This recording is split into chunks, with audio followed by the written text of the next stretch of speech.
Okay, let's go.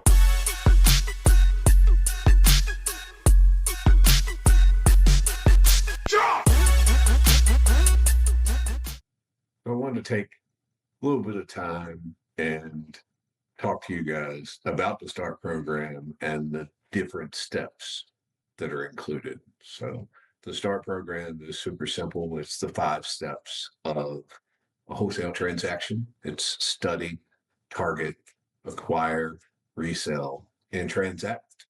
So, 5 simple steps. And honestly, it is just that simple. But when you start really diving into each individual step, that's when it starts getting complex.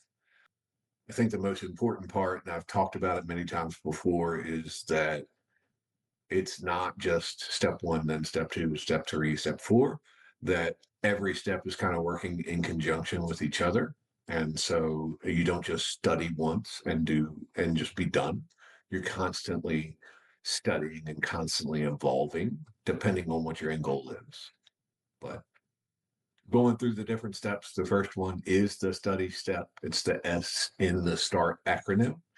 And the study step is not a 4-year course. It's not a 4-year master's degree or anything like that in real estate. That's not important. You will learn over time different things about your market and different things about real estate and different things about different strategies and exit plans and everything that kind of goes into it. And as you learn more, you can adjust how you attack the target or the acquire or the resell or even the transact steps down the line. But when you're just starting out, and people ask me all the time, how do I get started in real estate? Right. The first step is to take action and show up. Then what do you do once you've shown up? You got to take action. So the actions that are involved in the study step, you need to know 4 things. 4 things that you need to know before you start moving on. Okay. So it's not a 4-year, it's a 4-question test. First and foremost, you need to know where your market is. That's super important to know where you're going to be operating. Are you going to be nationwide? Are you going to be statewide? Are you going to be city specific, zip code specific? What is that? Is it your backyard? Is it the town that you live in?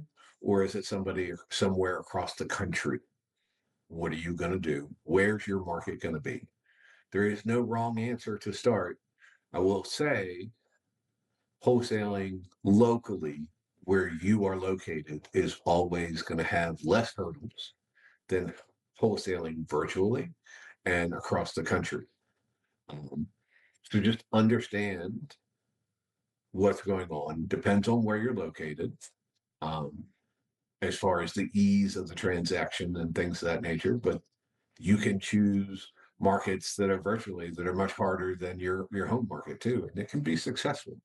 It's not, like I said, super important what you choose. What is important is that it's defined. Okay. So you'll learn over time. You'll hear me talk about things like SMART goals: specific, measurable, attainable, relevant, time oriented. Specific, super important. And specific in your market is super important as well. Right. So, like, one of the markets that my company, Realvestor Partners, focuses on is the Richmond Metro. But to be very specific, from downtown Richmond, we market a 50-mile radius of the city of Richmond. So a 50-mile radius from downtown, which is the intersections of First Street and Broad Street, boom, right there. 50-mile radius in any direction, that is considered our market. Okay. Not to say that we won't do houses that are just outside of our market or anything of that nature, right? If it's 51.5 miles, we'll absolutely still do that.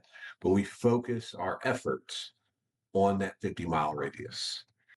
It can be just zip codes. Maybe I want to be in zip code 23222 and 23223.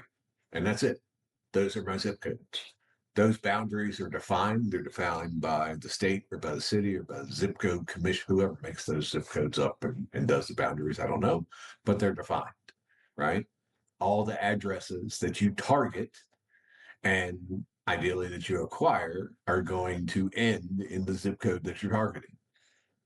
Could be a city, it could be a state, right? So just the state of West Virginia or Ohio, whatever it happens to be. So there's a lot of different options, but be specific in what you're doing. Understand that population size and population density is a big factor in that. Understand that if you choose here in Morgantown, if you were to choose just the town or the city of Morgantown,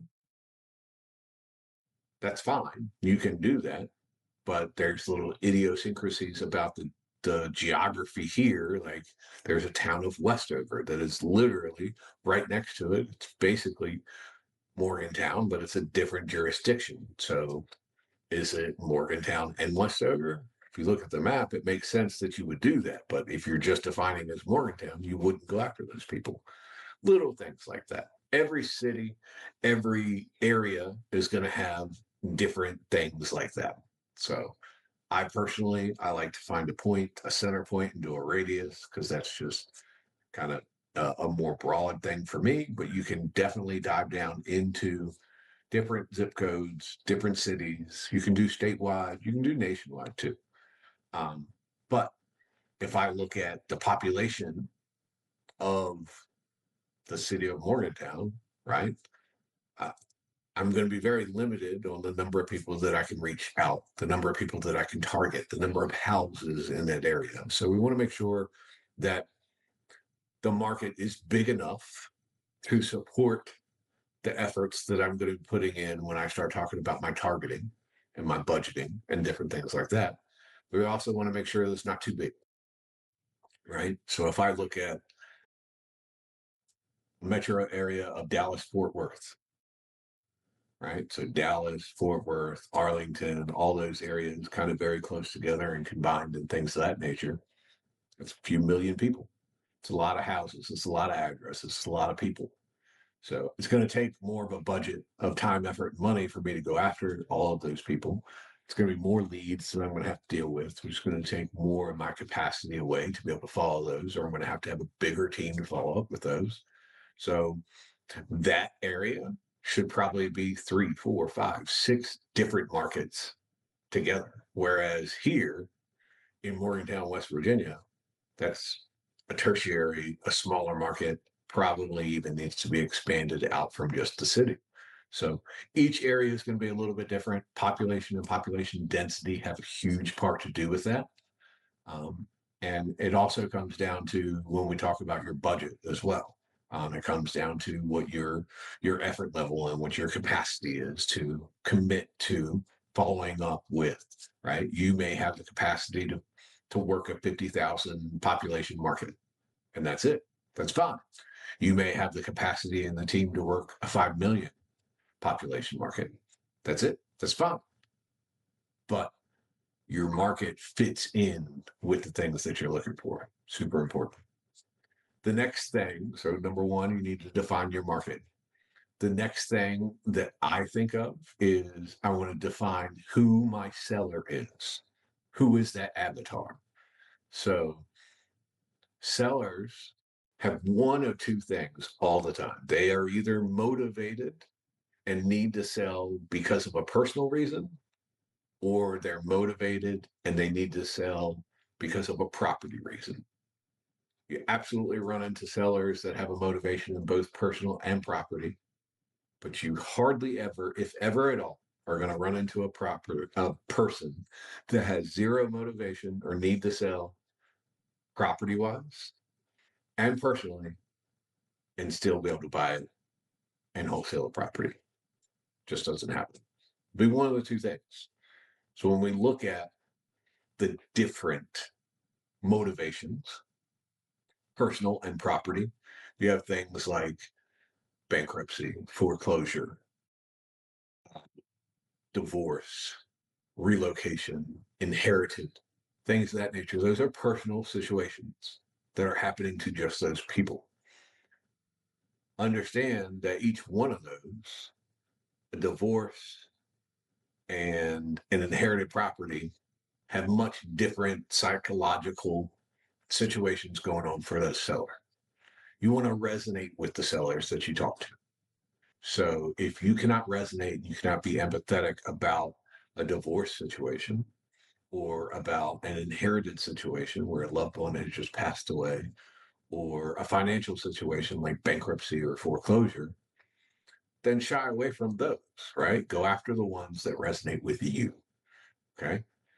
Then the property side of things, most of it goes into property condition. So it can go into um, a tired landlord type situation. So it's an investor property, and the repairs and the tenants are getting to be too much. It could be that it's just a house that's in disrepair. Maybe it's an elderly couple that just can't keep up with things anymore. Big house, everybody's moved out, and they're the only one left in the town, and they can't afford to have things done. And over time, things just wear out. Could be that a house has sat vacant for 10 years, and nobody's touched it. And there was a hole in the roof and it just kind of got forgotten and let go. And then now things have gone more and more. Could be a house that had been broken into, be something where there were fire damage or water damage, a burst pipe, whatever it happens to be. Could be code violations. It could be shutoffs on utilities like water or electricity that flags you to find those properties. Those are property related, and there's still an emotional factor that goes into some of those, but they're different, right? So find the ones that you resonate with. Those will be the sellers that you can resonate with the most. Your job is going to be able to build rapport, build trust, make a friend, solve a problem for your seller. So solve problems that you're good at solving. Don't go after problems that you're bad at solving. Ultimately, you're here to provide solutions. Go after the people that you can actually provide solutions to. The third thing, after you've defined your market, you've defined who your ideal seller is you want to find out who your buyers are. Okay. So in the market that you've defined, is it 90% owner occupied? Is it 90% renters? That's a big factor. And if there's a big gap there and it's not 50-50, then a high population of owner occupied residents means that you're probably going to be selling to flippers. There's not as much landlord activity in that area. There's not as many landlords there. So it's not as many people that are trying to buy properties to rent it out. There's not a demand for rental properties. So I'm going to be targeting people that are looking to flip houses. The reverse is completely the same. If it's a high volume of rental properties, flippers are going to shy away because there aren't as many buyers in that area. People don't go there to buy houses and live, they go there to rent houses. Landlords are going to love that a lot more. Midterm rentals are going to love that a lot more because there's not a high amount of owner occupancies. So that's one key factor. You can look at public data and you can find recent cash transactions. There's all kinds of different techniques that you can use to find these different things out. The best thing that I've found is to get out into your local market, find meetups, find things like my Mountaineer RIA or the Greater Richmond RIA or something like that, where investors are coming together, and find out the people that are buying deals, find out what they do. Are they midterm rentals? Are they short-term rentals? Are they long-term rentals? Are they flippers? Are they other wholesalers? Right? Connect with the people that you're going to end up doing business with in the first place anyway, and ask questions. And again, be solution mindset, be solution oriented, right? If you meet John at a meetup and John is looking for fix and flips in between $250,000 to $350,000 when it's all said and done, he doesn't like to do a lot of big repairs and major things. He wants to do more cosmetic flips and cosmetic repairs. That's great. Then find John houses that are cosmetic type repairs that will sell between that $250,000 to $350,000, and save John's number so that when you do find that deal, you can call him and say, "Hey, John, I got one. It's just for you. I'm not even blasting it out to everybody. I'd love you to take a look at it. Let's go. Really and truly that simple, guys. Really is. Know who your buyers are. Know your market. Know your sellers. Know your buyers. The last one, number 4, most important. I've seen so many people struggle with this. Is set a budget. Okay. I don't just mean about money. Listen. Okay. Setting a budget has to do with what are you committed to? What are you committed to for the next 6 months, 9 months, 12 months? What are you committed to? Time, effort, and money. Different marketing channels, different ways of targeting sellers are going to take some of one of those 3 categories: time, effort, and money. Okay. What can you commit to? Can you commit to an hour a week? Can you commit to 100 hours a week? Do you mind the effort that it takes to take a seller that just spoke to you today and this is the first time that they've ever thought about selling, and you're going to have to hold their hand for the next 6 to 9 months in order to get a contract? Or do you need the effort of 1, maybe 2 telephone calls with this person? I meet them in person, I write a contract, and we're done. What kind of effort are you committed to providing to your clients? What kind of time are you committed to your business and to your clients? And then what kind of money are you committed to putting into the business, not just today, but for the next 6 to 12 months? Okay. If it's $1,000 a month, if it's $50,000 a month, doesn't matter. What matters is that number is defined. Okay.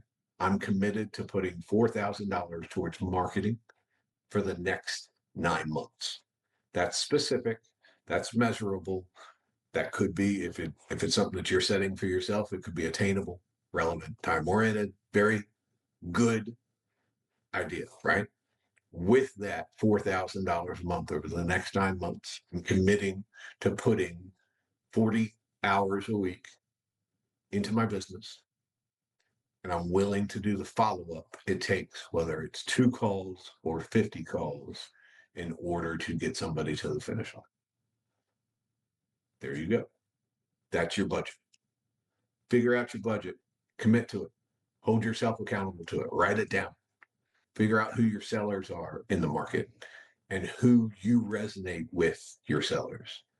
Figure out who your buyers are in your market and what problems you can solve for them, and ultimately figure out what market you're going to be in.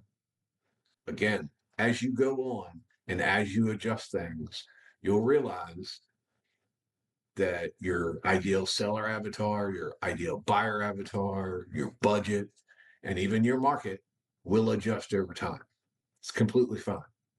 Find those 4 things, set them up, and then move on. We're ready to target. We're ready to find people that fit into that box, fit into the criteria that I just set.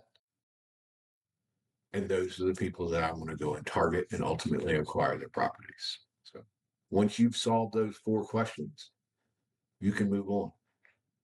Just continually work on building on that. But you have to stay committed to what you're setting, right? You can't continually adjust like every single day you're changing your market completely and things of that nature. Okay. Or your budget completely. You want to stay consistent.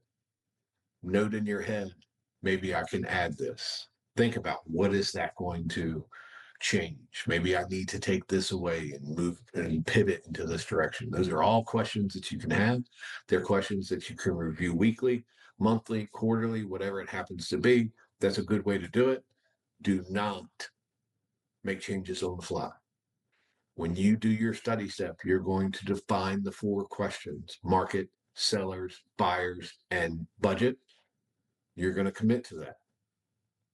So the only way to change that commitment is to review it after you have data and KPIs and say, I'm going to pivot from this to this. Don't change on a whim. When we're doing this, take some time, define those 4 things, commit to it.